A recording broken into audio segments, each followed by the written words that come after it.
Okay, guys, we're back. Josh was getting Evelyn a snack. Awesome.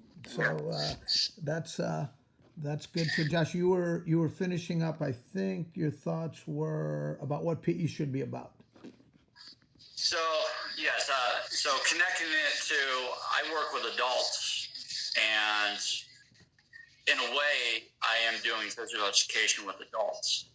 I'm wrapping more into that because there's a lot of behavioral, um, lifelong habits they built up, good or bad, that we're trying to either work with, develop more, or kind of refocus what they do in terms of how they achieve their physical education, their health, their movement, um, their understanding of proper nutrition and what to eat and all that stuff. So there is the core aspect of physical education, I believe, that most people kind of attribute it to is, okay, we need to get kids out and move and get some energy burned off, and which is great. I mean, the kids do need that in a core way, but I think it's hidden secret, and I've said it, I mentioned it a few times, is the social aspect to it. And there's more just getting kids together in a big group. It's developing an environment of safety is very, very big, because most kids like myself, when I immediately found myself into a strange group, my first thought was, I'm keeping my head down, staying quiet. I'm going to let the alpha kids, the bigger, stronger kids, kind of take over, and I'll just kind of stay out of their way. Which again is needed in some aspect, but can't be the only thing relied on if you're going to develop the group, all the individuals. And so I think PE, its social potential, its development for kids to, in some degrees, it can be stress related. And I tell my patients at cardiac rehab, stress isn't a bad thing. It can be bad. The stress can be a kind of a point that can help learning happen either at a faster or slower degree. And so social gatherings, especially of kids that are still learning what's appropriate, how do I act, is, and PE connected to that, is very big for kids to kind of help understand, all right, I can get away with doing this. This is the right thing. Or when I do this, this isn't the right thing to do, how to behave. And so social gatherings kind of develop that in a way. Again, coming back to the stress aspect, when you're trying to do things, achieve things, whether it be kind of the routines you work on or the other aspects of the games or activities you do, they're good learning tools and developmental tools for the child. And I think that is something that can be connected to when you're even an adult. So PE, why I think it's important, coming back to being physically active and moving, but also the other connections of social development, which is hard to do in a classroom setting when you're sitting at a desk.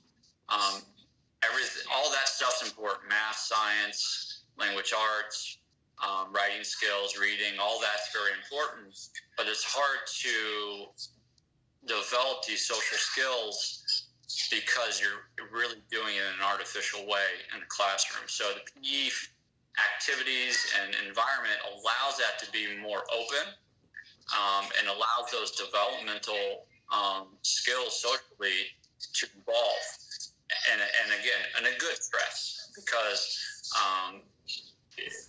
that, again, coming back to stress, can be a thing that can help you develop. And so the teachers, the PE teacher and the assistants can help kind of create that environment, that right amount of stress that helps kind of be a catalyst for all that to happen. That's such an interesting explanation, and I love your treatment of the idea of stress, because being at PE in our school is stressful, especially when we roll out new routines that Yeah. involve lots of movement. And that some kids pick up before others. The other word that I like that you said is safety. Actually, Josh, this year, this particular school year that we're in, our theme is it's not just the bricks, it's the mortar, and the mortar is of course what holds the bricks together. And then so our teaching for the year was there are three things that create strong mortar, and the first one is a feeling of safety. And that's one of the big things. As a matter of fact, in this year's routine, I'll send it to you. The safety dance was our key song Okay. for that reason. So you really nailed something that we actively work on, that feeling of safety. Because for somebody like yourself, the way you described yourself is somebody quiet, and you're going to let if that feeling of safety is there, it opens up a little bit of a door that might not otherwise be there. And if you've got your quote unquote alpha kids, if you've got them on board with your way of thinking, then they will open the door themselves. Yeah. And that really leads to safety. And then you start going places. So I think you're right. I think PE is the place that can be done. I think it's the best place it can be done in the school setting. And it might be the most important learnings that kids can have. But it's not a contest. They're all important. No. Everything's Yeah. important. Anyways, well, you're talking, Joshie, with future teachers, coaches, and leaders. Some of them are going to be teachers and coaches. Sometimes I'll address them as future teachers of America, blah, blah, blah, or something like that. So what would you say to these kids who, especially those that are moving in the direction of, you have a daughter, and you were in school, and you were a coach, and you were on teams. What would you say to future teachers and future coaches? Well, one thing, and this is kind of off to the side a little bit, but read as much as you can. Learn as much as you can. And it doesn't have to be something set up by another person. Reading will lead to other aspects of learning as you as an individual. It's more accessible nowadays than it's ever been. You basically can, as long as your parents are allowing it, you can get on the internet and you can go to certain websites, certain kid-friendly environments, and you can read, whether it's reading a story or reading how to do something. But the comprehension and the connection to developing yourself, I think reading is a huge part of that, because it allows you the freedom to learn at your own pace and understand it and comprehend it, which I think is a very important thing. And I think if you look at an individual that is labeled as a teacher or a leader or somebody that's made a difference, they're not just doing it without any pre-connection to anything else. And so what I mean by that is they're probably very heavy readers, very much involved in understanding how things operate, and whatever interest they have on whatever topic. So I think reading is very important as you develop. And if your focus is to kind of be a teacher, be a leader, be an influencer. One other thing is you don't have to be, quote, a leader to make a difference. You don't have to be the person in charge to make a difference, because sometimes that's not always up to you.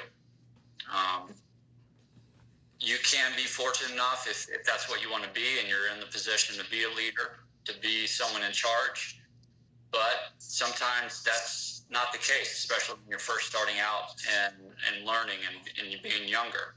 And like Coach Harte said, mentioning kind of the alpha type kids, the coach or teacher's in charge. But if they can understand the influence they might have on other people, other peers, um, they can be a person of leadership, a person of influencing, and it doesn't have to be the alpha kids or anything, but that was just an example. But you'll find, if you really want to make an impact, that the title of leader or teacher doesn't make that big of a difference. It's going to be you as the individual. So don't get too hung up, I need to be in charge or I need to be the leader to actually make a difference or be a part of leadership. So that's another big aspect. I sometimes, even as adults, we get kind of launched into, we need to kind of be in charge to make a difference. And I think how you handle yourself and carry yourself and learn, and if you are developing your leadership qualities, they will come out naturally and will make a difference. The other aspect is you're not going to be good at everything, and that's okay. There's masters of everything, and you can look up yo-yo, you can look up origami, you can look up painting, you can look up anything. So find something, stick with something you really like, whether it works out for you in a lifelong career or it's just something that you do. But finding something that you like and stick with and try to master, that can help you with your own self-confidence, which can lead into other aspects of your life. And if, again, being a leader, being someone in charge, that can help with those moments that do happen in your life. But being good at something and potentially, again, being a master takes time. And my daughter, she's still really young, and it's understandable. She wants to be a master at everything, and she wants to be she sees someone playing a violin, she wants to be the best person playing violin.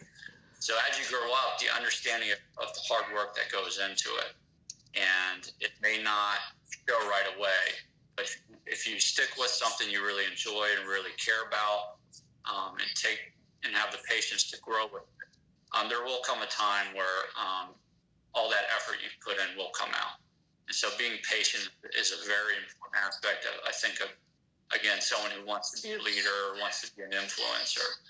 I think, again, not all people that want to influence are leaders, and I don't think all leaders are influencers.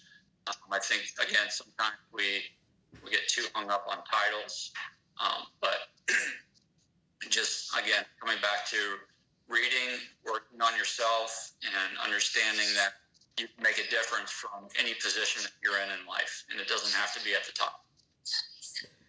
Those are some great words of wisdom, Josh. We had a boss at Cypress Woods about 10 years ago, Randy DeVries, who was our principal, and at a faculty meeting, he passed out an article to everybody, and it was about something called indirect leadership. And indirect leadership is defined as leadership that just happens naturally. It's like what you were talking about, versus direct leadership, which is leadership because of someone's title. And then it compared the power between indirect leadership and direct leadership, and how indirect leadership was really where the true power of leadership lies. It's not in a title.